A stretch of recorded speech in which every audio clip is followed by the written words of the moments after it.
Hey YouTube, it's Cam, and I just want to address the name change that I'll be doing to my channel soon.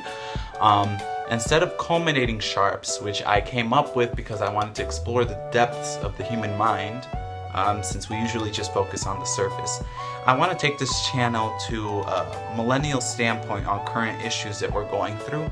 So I'm going to change the name to Millennialy Challenged.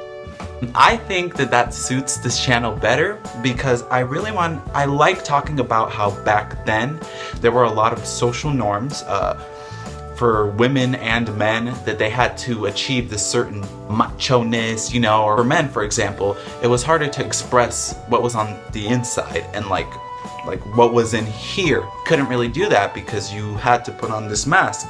But nowadays, millennials are literally, they're born without a mask and they don't get one. I mean, unless they're raised in a household where, you know, they have one. And I'm not saying that being born with a mask is bad. But I am saying that millennials are much more open than the previous generations. And I really want to talk about that because I just think that's just awesome. And I love that. So, new channel name is Millennialy Challenged.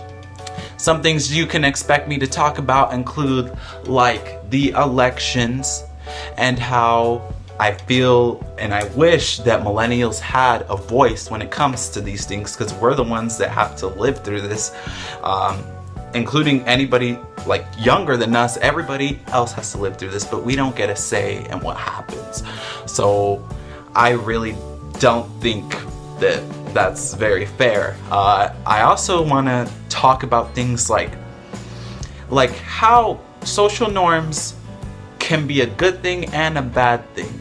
I also want to talk about gender and a lot of social norms that comes with that. And I want to get to more sensitive topics like the Bible, for example. I want to be able to talk about that from a millennial standpoint. And I want to be able to see how millennials nowadays are taking religion in general and how we're using that for good and for bad. So I'm not gonna get into that now because that's pretty sensitive, but that's just a heads up on what you can expect on this channel. So make sure you subscribe, like, and love yourselves, because love and graciousness can.